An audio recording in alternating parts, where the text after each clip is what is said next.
Welcome back, everybody, to another edition of TalkingWithHeroes.com talk show program. I am Bob Calvert, your host, also editor of www.thankyouforyourservice.us, our online news site with pretty much daily news from Iraq and Afghanistan from our public affairs officers. And we are now back on base here at Camp Echo in Diwaniyah, Iraq. And I want to first thank again the people that made this trip possible, because we wouldn't be here without them. Embry-Riddle Aeronautical University. That's embry-riddle.edu. And, of course, Mark Lydon, who introduced me to them. And his site is dothisgethired.com. Great book called Veterans Do This Get Hired for anybody coming out of the military. And of course, Ron Link, retired Army Ranger, behind the camera.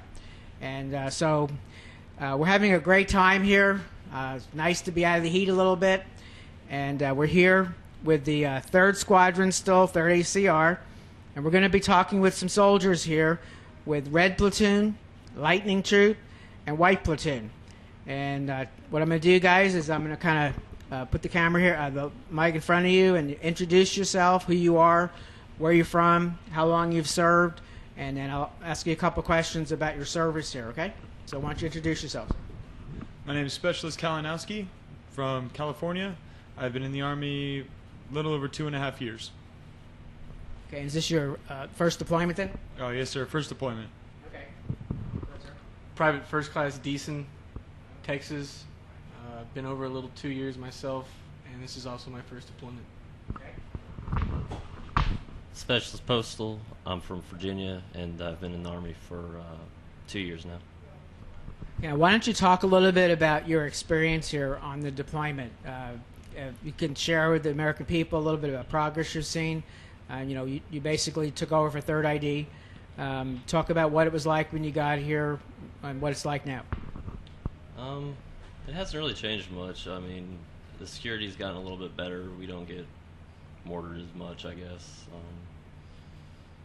Really, that's about it. And you're with what? White Platoon, Lightning Troop. What do you all do? We're a tank platoon. Mainly we do, we don't have any tanks, but we mainly do area security missions, which is pretty much go out and sit in a field. Okay. Thank you, sir. I'm in Red Platoon. We're a scout platoon. We do a lot of counter IDF, force protection. We also help train the Iraqi security forces. We work a lot with the police and another unit out in Diwaniyah. I think it's gotten better on the Iraqi security side. I think they're a lot more capable of taking care of their own city. So they're more or less really relying on themselves more so than in the beginning, right? Yes, since we've gotten here, they've gotten much more self-reliable and much more capable. Okay. I've seen a great difference with the ISF in terms of how they're doing their job with their checkpoints and just overall security of their areas. Our whole mission when we got here was to advise and assist and train. So we've been working hand in hand with the Iraqi forces pretty much from day one, and they've really taken a lot more ownership of their city, making sure that they're the ones actually that require going out with us, firsthand experience with dealing with their own populace, and just local population alone has been great the entire time we've been here. Really no negative action towards U.S. forces while we're out in sector. Very friendly and very hospitable to those that we've had leader engagements with. Okay, just shift gears here a little bit. Let's talk about care packages from home. Are you getting care packages, and is there any particular organizations you want to thank? But talk about what it means to you too. Care packages mostly have come from family and friends back home in California, and my wife back in Texas. And it means the world to know myself here. Just seeing the people's support from back in the United States, something that you don't really notice or you kind of take for granted when you're back there. But once you get over here and it's just you and your guys for a year, just having that support knowing that you got a nation behind you, and just seeing it, just the little things that they can do, it's very much appreciated. So, and you have a unit that's going to be replacing you shortly. You don't have to say when, but shortly. And it's important for the American people to continue supporting them too, right, as they come in? Yes, sir. I agree 100%. Just the difference it's made for myself, and I'm sure most of my guys within my troop. The littlest things, paper, hygiene products, it goes a long way, and it's encouraging knowing that you got people behind you. I know I like a lot of socks. Socks are good. Any kind of foot powder. My wife sends me a lot of good snacks. Girl Scout cookies are amazing. If you have a chance to send Girl Scout cookies, anybody that gets Girl Scout cookies will be popular for a day. Like you said, it really is the little things from home that you miss the most. So anything from the heart that shows support and love from your family and your loved ones, that's what matters the most. Girl Scouts are great, though. We filmed them at the Atlanta airport welcoming the troops home, and they were giving out cookies. Yes, I love Girl Scout cookies. A lot. I would just like to echo what Specialist Kalinowski said. He pretty much hit the nail on the head that, just the continued support is great. And It's pretty good since we're at Camp Echo, huh? Gotta have some humor, right? Okay, how would you like to give a shout out to some family and friends back home? I mean,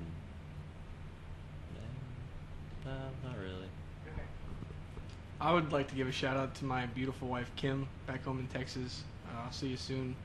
I love you and I miss you. And then my parents and my little sister back home in Tomball, and all of my other family and friends scattered out throughout Texas. I'd like to say thank you to my family back in California and friends, and to my wife Natalie. You've been my backbone throughout this deployment, and I'm looking forward to seeing you again very soon. I love you. Okay, and thank you very much. And on behalf of myself and, of course, Ron, we want to thank you for your service, but also from a grateful nation. So we look forward to hearing you've come home soon, too. Folks, we've actually moved to another location here. We're with Maintenance Platoon, so you might hear a little noise in the background. Ron will be scanning a little bit so we can see some of the equipment. And we were brought in here, and we met Staff Sergeant Travis Wiley, and we were talking with him a little bit. And then he mentioned to me that his wife also served. And I said, really, where is she? He goes, here. So they're here together, Staff Sergeant Kimberly Wiley. So what I want to do is introduce y'all, tell a little bit about yourselves, how long you've served, where you're from. Well, I'm Staff Sergeant Travis Wiley, of course. I'm from Sumter, South Carolina. I've been in the Army going on 12 years. It'll be next month I hit 12 years. We're right now currently coming out of Fort Hood, Texas with the 3rd Armored Cavalry Regiment here with Lightning Troop out of 3rd Squadron. My wife here, and she can tell you a little bit about herself. My name is Staff Sergeant Kimberly Wiley, and I'm from Columbus, Georgia. I've been in the military now for 13 years, and I'm from out of Fort Hood, Texas as well, and that's it. How many deployments have y'all been on? I think you told me 4. Yes, sir. I've been on 4, and she's been on 5. Talk about the differences in deployments and the progress you've seen from this time. Well, as far as from my aspect, working in the maintenance field and seeing the progress made as far as vehicle-wise, it's great. It's been a great transition to what the Army is able to do as far as come up with new armor, new equipment to better for the soldiers, and also as far as a maintenance aspect, it's easier for the equipment to be worked on, and it's a whole lot durable than what we were used to back in 2003 when we were rolling around with tanks and Brads, and some guys had soft armored Humvees and plastic Humvees. So the transition has been great. It's great. I'm a cook, so I don't really get out and see. Yeah, I don't get to get out and see all the stuff that's happening and stuff. In the DFAC? In the DFAC, it's great. We got the best DFAC in South of Iran. Have you been deployed together in the past, or is this the first time? It's the first time. Really? Yes. What's it like being together? It's different. It's very different. As far as gathering and being able to work the time frame to be with your soldiers, as well as you having a spouse over here, you know, some women, you know, they like their time as well, but sometimes mission dictates where you can be at certain points. So it's good to have her here because I know that she's safe because she's with me, but at the same time, I love it, to be honest with you. That's what you better say. So I want to ask you a couple other questions. Before I do, describe what's happening in here.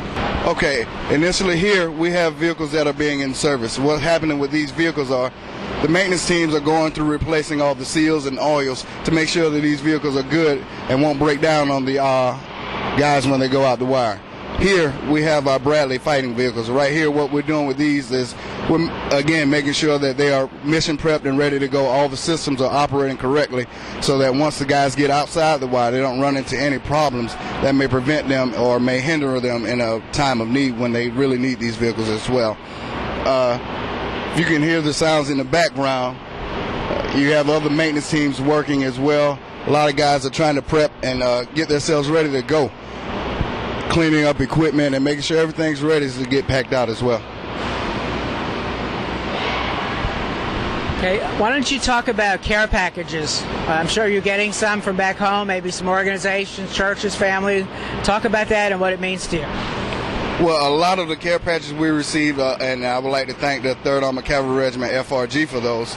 We've got a lot of care packages through our FRGs and through numerous of other organizations, and they are greatly appreciated. Soldiers here, once we get those care packages, I mean, the little things such as a Jolly Rancher piece of candy or a small tube of toothpaste. I mean, those things go a long way for soldiers. Some guys don't really get care packages like that. So to get those things through our organizations, through different organizations, it really does put a smile on soldiers' faces. I would like to thank Sister Soldiers for sending a lot of hair products out to all the different females that's out here. They really helped us out because the PX don't have that much for hair, but Sister Soldier, they squared us away. And I also like to thank Soldiers Angels, because Soldiers Angels has sent a lot of care packages out to a lot of soldiers, especially the ones who don't have that many family members or can afford to send packages. And Patty Beatty with Soldiers Angels has been reposting all our messages since we've been here. They're going to continue doing it. We thank that. Thank you, Patty. Why don't you give a shout out to family and friends back home? I would like to give a shout out to our two sons, Adrian and Jaden, who are back at home waiting on mom and dad's speedy return. I also like to give a shout out to my mom and my sister and brother who are there in Sumter, South Carolina as well. We miss you guys and we love you guys. I would like to send a shout out to the whole King family, my mother, my father, my sister, and my brother. And I would also like to thank his family as well. Yeah, her family as well. Thank you very much for your service to our country. Be safe. Thank you. Yes, sir. Appreciate it. Thank you.